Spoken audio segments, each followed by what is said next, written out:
You've pointed that out, yet new polls show that with the passage of time, more Republican voters have accepted Donald Trump's lies about that day. They're less likely to say President Biden's win was legitimate. They're less likely to say Trump bears responsibility. They're less likely to say the rioters were violent. How do you explain that, and what can be done about it?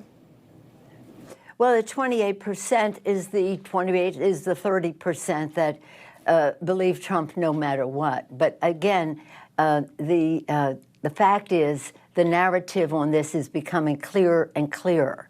And whatever those people, for whatever their attitudes are to other people, whoever they are, God bless them. I wish them well. I wish they would accept the facts and the truth. But Trump was a president. People believe a president when he speaks. That's why I was so glad that Joe Biden yesterday at Valley Forge, a bulwark of our strength during the Revolutionary War, where President Washington consolidated the strength of the troops, the unity of the troops, the immunization of our troops to go forward to win the revolution. And here our president was at that location telling the truth about what happened on January 6th from a president of the United States. All right, guys, so we got to talk about what I would describe as a pretty incoherent and rambling interview here from Nancy Pelosi. Honestly, interviews like this from people like Nancy Pelosi is exactly why we need term limits in Congress, okay? Maybe we need age limits too, because Nancy Pelosi is simply too damn old to be in Congress. She clearly has no clue what she's talking about. But hey, at the same time, there is a little bit of truth that does come out when she does speak, okay? Because Democrats, as we all know, are trying to remove Trump from the ballots. They're trying to overthrow our republic in order to protect their dictatorship, right? And Nancy Pelosi is going to be confronted on whether or not she believes that Trump should be removed from the ballot. And she's going to say the quiet part out loud about what Democrats think about this whole situation with Trump and how essentially the Constitution doesn't really matter, right? It's about preserving and protecting their dictatorship. The Constitution really doesn't have all that much to do with it, right? And she's essentially going to say that out loud in this interview after George Stephanopoulos actually, for once, right, the liberal media, they asked a good follow-up question when it comes to the Democrats rabbling on with their Trump derangement. So without further ado, let's go ahead and get into it.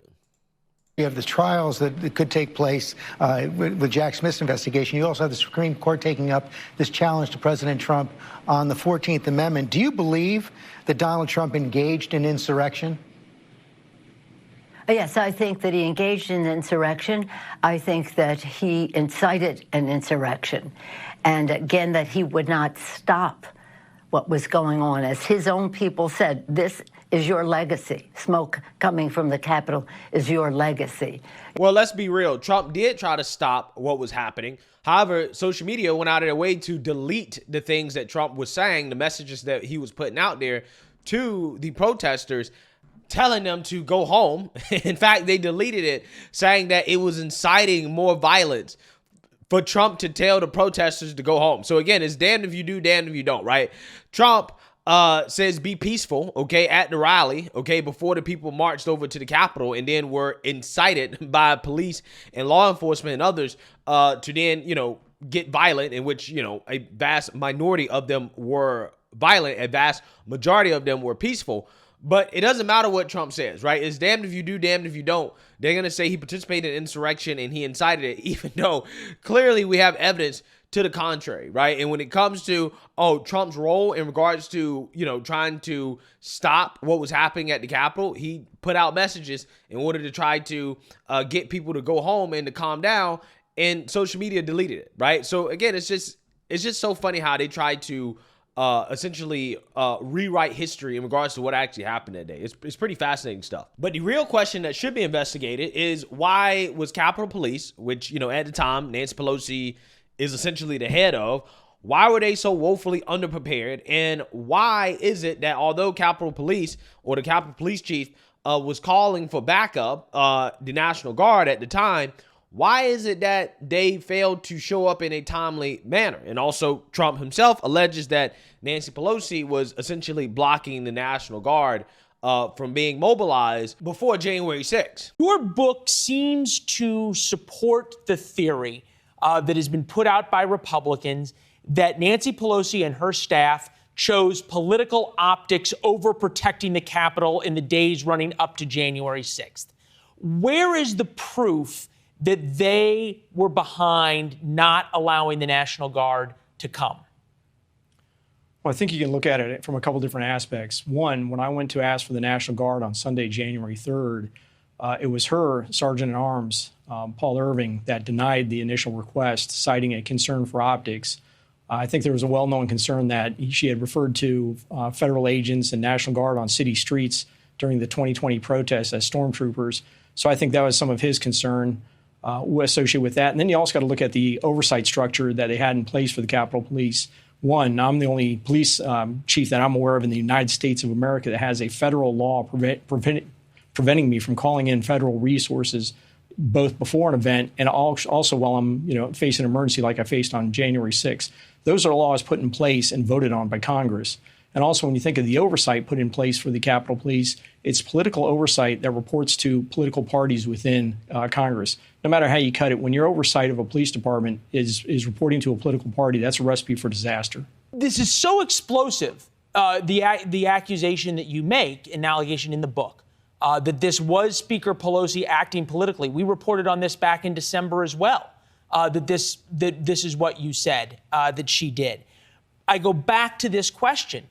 What is the real proof that she knew that the National Guard was asked for by the Capitol Police, by you, before January 6th? The proof that she was aware, again, that'd have to go into statements or testimony from Paul Irving, possibly his phone records, which I think have not been released so far, that would relate to my going in Sunday morning, January 3rd, requesting the National Guard. I think when I talk about it, and I'd written it and it was in the book well before Mike Stinger's passing.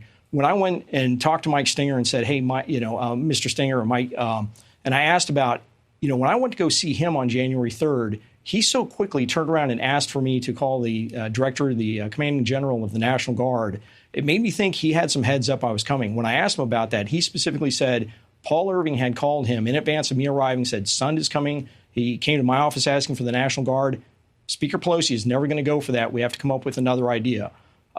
That was something he said right off the bat. And Mike, he's an operational person, but for him to come up with that idea that quickly, he had to have some advanced knowledge that was coming by. Yes, I do believe that, and it is a most unfortunate situation. Our founders knew that we could have a rogue president. They didn't realize that at the same time we could have a rogue Senate and Congress. I do think that after all this happened, poop on the floor of the Congress, defecation, blood, disrespect for the people who maintain the Capitol, coming after Pence, coming after me and the rest, the great majority of the Republicans in the House voted not to accept the results of so Madam Speaker, College. if you believe he engaged in insurrection under the plain meaning of the 14th Amendment, you believe he's ineligible to be president. Those laws, those are up to the states. They have different laws from state to state. I don't think he should ever have been president. It's the Constitution. But nonetheless, there is a view of the Constitution in Article 14, Section 3, that he should not be able to run for president. But that's not the point. The point now... That's not the point, right? You hear her, right? The Constitution is not the point. He asked her straight up, hey, it sounds to me like you think that under, Article 14, Section 3 of the Constitution, that, hey, Trump should not be allowed to be president, that he is ineligible because he's an insurrectionist. Nancy Pelosi tries to say, well, this is a state-by-state issue. And he's like, no, but it's the Constitution. And Nancy Pelosi's response to that is that, well, it's besides the point, right? That's besides the point, okay? Again, it's amazing. It's amazing. Democrats are telling you out loud, hey, we don't care about the Constitution. The Constitution is besides the point, even though this is the point. The whole point is the Constitution, right? The whole point is the Constitution. You can't say it's a state-by-state issue when we're talking about the Constitution. The Constitution in and of itself overrides the states. Okay? But again, it's not about the Constitution. What it's really about is Democrats attempting to override the Constitution. And she's straight up telling you that, okay? Despite the fact that, hey, you know, these judgments that are being made by these woke secretaries of state, you know, and some of these, you know, these judges, it is about the Constitution. Ultimately, it is about the Constitution. But they don't care about the Constitution, right? Which is why they are making these judgments. This is why you've had a vast majority of Secretary of States and judiciaries deny this and say, nah, we're not going to do it, right? We're not going to do it. Because constitutionally, it doesn't really make sense to say that this guy committed an act of an insurrection when he hasn't even been charged with that crime. Nobody involved with January 6th has been charged with that crime. They haven't been convicted. And again, we're talking about states deciding who can be on the federal ballot, right? When you're a state based off the 14th Amendment of the Constitution. Okay, it doesn't make sense. The only institution, in my opinion, that can make that type of judgment or have that type of authority is Congress. And that was the point of the impeachment trial, in which Trump was found not guilty. If he was to be found guilty, they could have stripped him of his ability to hold office again, to be eligible to be president of the United States, but he wasn't found guilty. So too bad, so sad. That was your opportunity. It failed. And now what they're trying to do is that they're trying to subvert the Constitution, right, by trying to do it through the states. And now the Supreme Court has to step in and basically decide whether or not the states can do it, or is this just something for Congress to decide? Which, in my opinion, I believe that most likely they'll probably not really judge whether or not Trump actually committed an act of insurrection, right? They're not going to say that. They're not going to really speak on that. What they'll basically say is, hey, this is something that Congress should decide, in which they had a chance to when it came to the impeachment trials, and he was found not guilty. He's eligible. It is what it is. States don't have the right to try to override the Constitution in regards to who's eligible and who's not eligible. But again, Nancy Pelosi saying it out loud, that's not the point, right? The point is not the Constitution. Now is, that, again, different states have different laws. We don't think in California that it applied in our state. That's what the decision was made here. But anyway, not to go into that because that's very intricate. What is very clear is that the American people want us to honor our oath to protect and defend the Constitution of the United States. Again, this is why I said this interview is incoherent, right? She just said, well, the Constitution is beside the point. And then she's saying, well, the American people want us to uphold and protect the Constitution. But you just said that the Constitution was besides the point. This is all about the Constitution. Yeah, this type of just inability to even speak clearly and coherently, to convey ideas in a way that actually makes sense, is exactly why Nancy Pelosi should not be in Congress, right? She should not be in Congress, okay? It really is a damning indictment on this country that we have politicians like Nancy Pelosi and Joe Biden that are in office. It really doesn't make any sense because she has no clue what she's talking about. She has no clue what she's saying. She's just saying things, okay?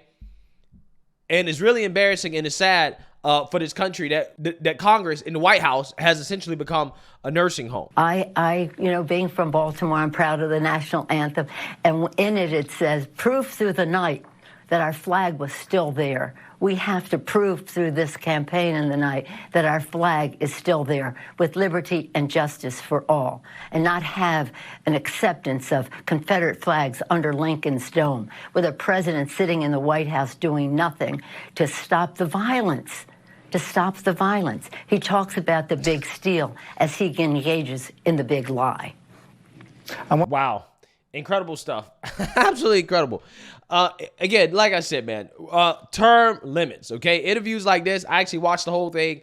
Term limits, okay? We need term limits. Anyways, as incoherent as Nancy Pelosi was in that interview, she made one thing clear, that the Constitution is besides the point, right? They don't care about the Constitution. It's not about the Constitution. It's about protecting their dictatorship. And again, Democrats saying the quiet part out loud about what their true intentions are when they talk about protecting their democracy. Let me know what you guys think. Make sure you like, comment, and subscribe. Most importantly, share a Black conservative perspective. Peace.